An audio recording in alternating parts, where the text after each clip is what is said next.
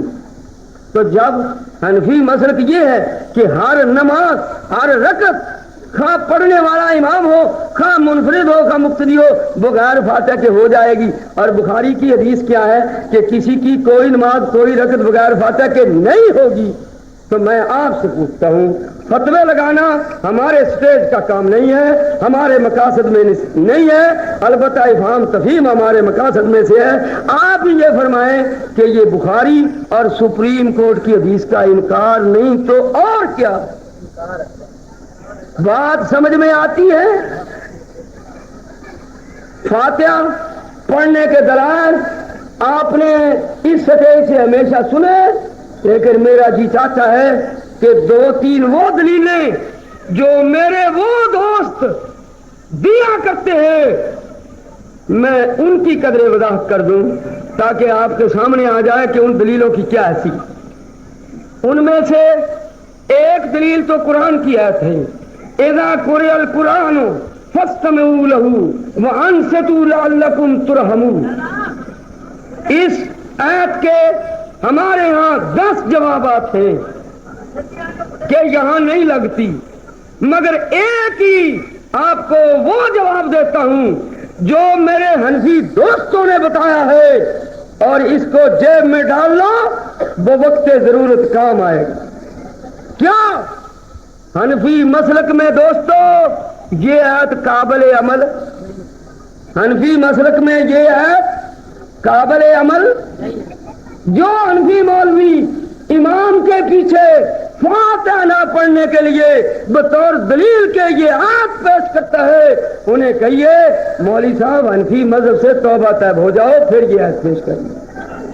حنفی رہ کے یہ آیت پیش کرے یہ حنفی مذہب سے غداری ہے، حنفی مذہب سے بددیانتی اور خیانت کا ارتکاب. حنفی مذہب میں یہ آیت قابل عمل. اب کتابوں کے حوالے دینا چاہوں، جتنی اصول فقہ کی کتابیں سب میں موجود، اور نور الانوار میں، توضیح تلویح میں، اسامی میں، اصول شاسی میں، ان کے حواسی میں، ان کے شروع میں واضح طور پر موجود.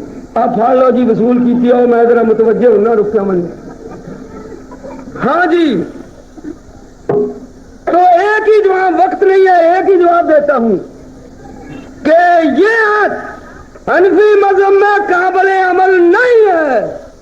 حنفی مولوی کو اخلاقی جرأت کا ثبوت دینا چاہیے، اس کو عوام کو دھوکے میں نہیں رکھنا چاہیے. یہ حق کے.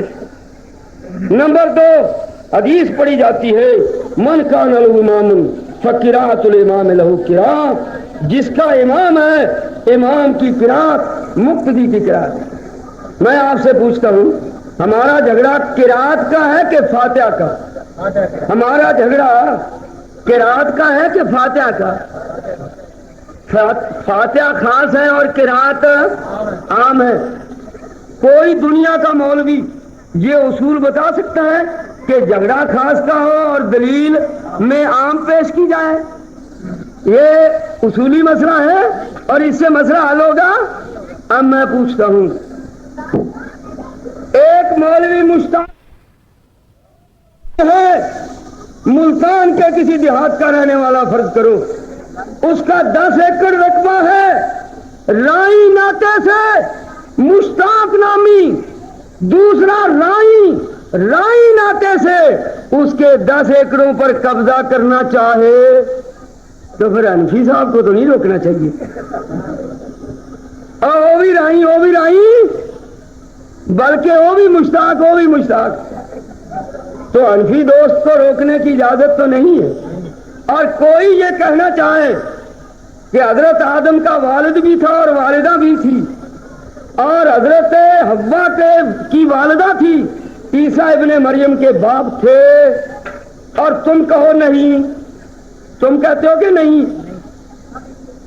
لیکن کوئی قرآن کی آیت پیش کر دے، حل اتی علی الانسان حین من الدہر لم یکن شیئا مذکورا انا خلقنا الانسان من نطفۃ امشاج نبتلیہ فجعلناہ سمیعا بصیرا۔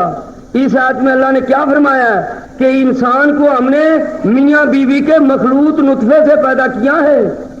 تو بابا جی انسان نہیں، اماں ابا انسان نہیں، اور حضرت عیسیٰ ابن مریم انسان نہیں، تو پھر یہ قرآن کی آیت پر طور دلیل کے پیش کی گئی اور آپ نہ مانے، کیوں؟ آپ یہ کہہ کے گلو خلاصی کرا گئے کہ حضرت جی یہ تو انسانی اصول کے خلاف ہے، خاص مسئلے کے لیے خاص چیز دلیل بنا کرتی ہے، عام دلیل ہے، اور قرآن کی آیت عام، آپ نے اس کو مسترد کر دیا۔ اور من کان لہ امام فقرات امام لہ قرات، اس میں تو فاتحہ کا نام و نشان بھی نہیں ہے، ہاں؟ اور اس میں وہی مسئلہ ہے جو پوری امت کا متفقہ مسئلہ ہے، اور یہ کسی سند کے ساتھ بھی حدیث صحیح نہیں۔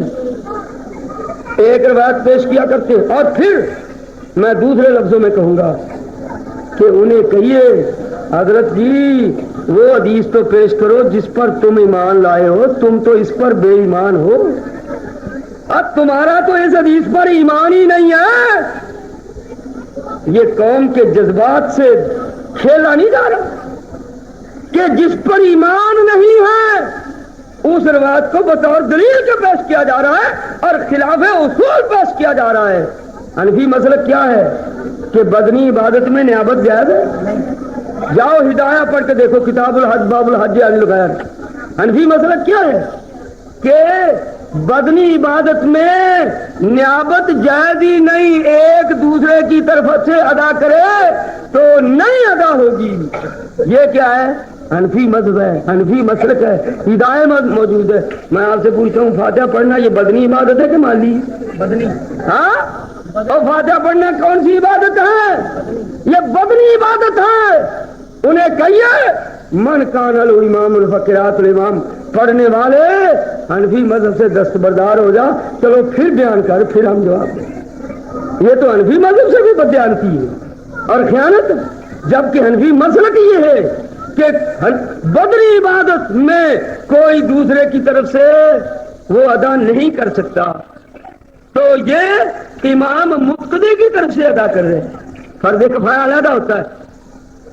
اللہ اکبر کبیر۔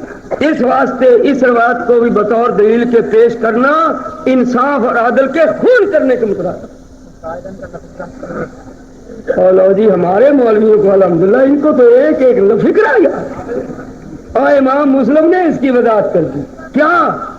اور تیسری سند سے کہا فزادہ مامر سائدن، اور یہ لفظ مسلم میں ہے، میرے فن سے حدیث پڑھو پتہ چلے گا حدیث کا۔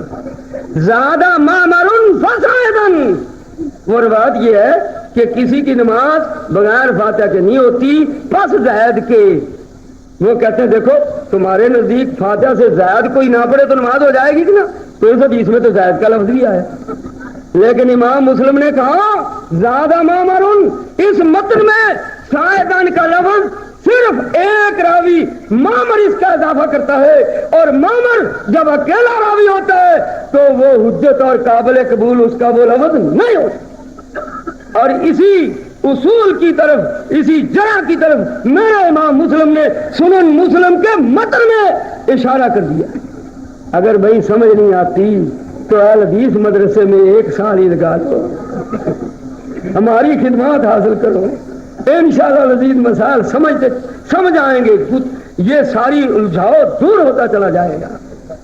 اور دوسری بات یہ ہے کہ شاید دن کا حکم اور ماں قبل کا حکم ایک اصولی نقطہ نظر سے ایک، میرے حنفیوں تمہارے نزدیک بھی ایک نہیں ہے۔ اور دیکھو ادھر حنفی مذہب میں ایک ایت رکن ہے نماز کا، حنفی مذہب میں ایک ایت نماز کا رکن ہے، اور جو فاتحہ سے زائد ہے وہ ایک ایت ہے، اور ایک ایت رکن ہے شاہدن سے پہلی، اور سائدان حنفی مذہب میں رکن ہے، ان کو کہو ما ہوا جوابکم فہو جواب، یہ تو تمہارے ذمہ قرضہ ہے جواب، تم آج تک کس کا جواب نہیں دے سکے۔ ہمارے نزدیک صرف نماز کا رکن فاتحہ ہے، باقی قرآن کی کوئی آیت کوئی سورت نماز کا رکن نہیں ہے۔ امام کائنات نے ان کے چچیرے بھائی ان کے شاگرد حدیث بیان کرتے ہیں کہ رسول اللہ صلی اللہ علیہ وسلم نے ایک دفعہ 2 رکعتیں نماز پڑھی اور فرمایا صرف فاتحہ پڑھی، پہلی رکعت میں بھی صرف فاتحہ، دوسری میں بھی صرف فاتحہ۔ اور یاد رکھو اب رفع دین کا مسئلہ درمیان میں رہ گیا، اس کے متعلق ایک روایت پیش کر دیتا ہوں، بس انشاءاللہ بات سمجھ میں آ جائے۔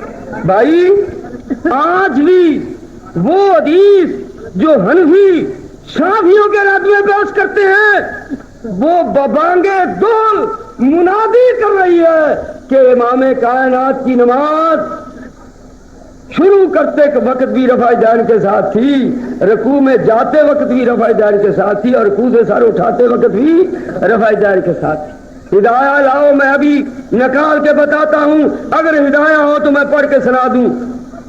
دیکھو حنفی اور شافعی جھگڑا رفع دین کے بارے میں ایک یہ ہے کہ حنفی کہتے ہیں کہ رفع دین کانوں کے برابر ہونا چاہیے، اس طرح وہ کہتے ہیں یہاں تک، اس طرح رفع دین۔ حنفیوں کا مذہب کیا ہے کہ رفع دین کانوں کے برابر ہو، اور شوافی کا مذہب کیا ہے کندھوں کے برابر۔ بات سمجھ میں آ گئی؟ حنفیوں کا مذہب یہ، شوافی کا مذہب یہ ہے جھگڑا۔ ہمارے نزدیک الحمدللہ حدیث میں کوئی جھگڑا نہیں ہے۔ یہ جگہ جو ہے کندھوں کے برابر کرو گے، انگلیوں کے سرے وہ کانوں کے برابر ہو جائیں گے۔ دونوں حدیثوں میں جھگڑا ہے ہی نہیں، اختلاف ہے ہی نہیں، لیکن اللہ کرے توفیق بخشے کہ اہل حدیث استاد کی خدمات آتی تھی، مقلد سے حدیث سمجھ نہیں آتا۔ ہاں تو شوافی اب بھی یہی موقف رکھتے ہیں کہ رفع دین کندھوں کے برابر تک ہے۔ احناف کا آج بھی یہی مذہب ہے کہ رفع دین کانوں کے برابر ہے۔ اب حنفیوں کی دلیل عبداللہ بن عمر والی روایت کی ہدایت میں انہوں نے نشاندہی کی۔ اب مصنفہ حمیدی کی روایت کا جھگڑا ہی ختم ہو گیا۔ مولوی مشتاق تم سمجھ گئے بات، وہ جھگڑا ہی ختم ہو گیا جو ہیرا پھیری کی ہے، اور لا یرفع والی وہ جھگڑا ہی ختم ہو گیا، کیونکہ عبداللہ بن عمر کی روایت جو بخاری، مسلم، ترمذی، ابو داؤد، نسائی، ابن ماجہ، دارقطنی، باقی جملہ دفاتر حدیث، حتیٰ کہ معانی الاثار، طحاوی اور مشکل الاثار سب حنفی مذہب کی کتابیں کنز العمال وغیرہ میں موجود ہے، اس کا صفایا ہی کر دیا۔ حنفیوں نے اسے مانا ہی نہیں، حالانکہ سپریم کورٹ کی حدیث ہے، مانا ہی نہیں۔ اور ان کے مقابلے میں احناف نے کون سی روایت پیش کی ہے، اور اپنی سب سے بڑی چوٹی کی کتاب ہدایہ میں اس کا نام لیا ہے، وہ وائل بن حجر کی روایت۔ وہ کون سی روایت ہے؟ وائل بن حجر کی، اور حضرت انس کی، اور حضرت براء کی، نام لیا ہے، نشاندہی کی ہے۔